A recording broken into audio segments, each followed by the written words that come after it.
എലിപ്പനി, ഡെങ്കിപ്പനി, ഷിഗല്ല തുടങ്ങിയ പകർച്ചവ്യാധികൾ ജില്ലയിൽ റിപ്പോർട്ട് ചെയ്തതിന് പിന്നാലെ പൊതുജനങ്ങൾക്ക് മുന്നറിയിപ്പുമായി ആരോഗ്യവകുപ്പ് കൃത്യമായ മാലിന്യ സംസ്കരണവും ക്ലോറിനേഷനും നടത്തണമെന്നും സ്വയം ചികിത്സ പാടില്ലെന്നും ആരോഗ്യവകുപ്പ് നിർദ്ദേശിക്കുന്നു. അതിഥി തൊഴിലാളികളുടെ ക്യാമ്പുകളിൽ അടക്കം ആരോഗ്യവകുപ്പിന്റെ പരിശോധനകൾ പുരോഗമിക്കുകയാണ്.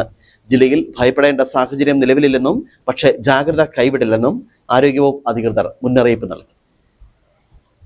ഇപ്പം നമുക്കറിയാം, മഴക്കാലത്ത് ഇപ്പം നമ്മുടെ ഈ ഒരു പ്രദേശത്ത് എലിപ്പനി രോഗങ്ങളാണ് കൂടുതലാണ്. അതിൻ്റെ ഒരു പ്രധാനപ്പെട്ട കാര്യം നമ്മൾ മലിനമായിട്ടുള്ള ജലം അല്ലെങ്കിൽ മലിനമായിട്ടുള്ള മണ്ണ് ഇതുമൊക്കെ ആയിട്ട് സമ്പർക്കത്തിൽ വരുന്ന ഒരു സംവിധാനത്തിൽ വരുന്ന ഒരു സാഹചര്യത്തിലാണ് ഈ രോഗങ്ങൾ, എലിപ്പനി പോലുള്ള രോഗങ്ങൾ.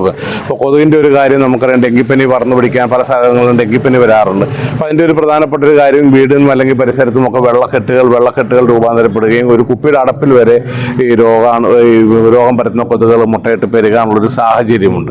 അപ്പോൾ നമ്മൾ ഈ പറഞ്ഞ അതായത് മാലിന്യ സംസ്കരണം പകർച്ചവ്യാധി പറ്റി വരുന്നതിന് ഒരു പ്രധാനപ്പെട്ട ഒരു കാരണമാകുന്നുണ്ട്. പല സ്ഥലങ്ങളിലും ശരിയായ രീതിയിൽ മാലിന്യം സംസ്കരിക്കാതിരിക്കുക, രോഗങ്ങളെക്കുറിച്ചുള്ള അജ്ഞത, ഈച്ച, അങ്ങനെയൊക്കെയുള്ള ജീവികൾ, ഈ സംവിധാനങ്ങൾ പെറ്റുവരികാനുള്ളൊരു സാധ്യത കൂടുതലായിട്ട് കാണുന്നുണ്ട്.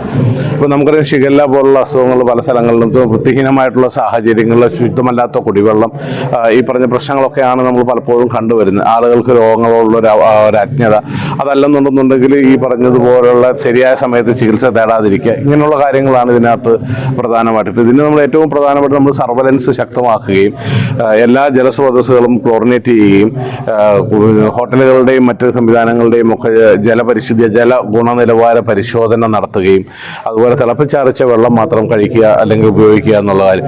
പനിയുണ്ടെങ്കിൽ സ്വയം ചികിത്സ കരുതുക. അതുപോലെ മണ്ണിൽ പണിയെടുക്കുന്ന ആളുകളോ കൃഷിപ്പണിയിൽ ഏർപ്പെടുന്നവരോ കന്നാലി വളർത്തുന്നവരോ ഒക്കെ എലിപ്പനി പ്രതിരോധത്തിനുള്ള ഡോക്സിസൈക്ലിൻ പോലുള്ള പ്രതിരോധ മരുന്നുകൾ കഴിക്കാൻ ആരോഗ്യ പ്രവർത്തകരുടെ സഹകരിക്കുക.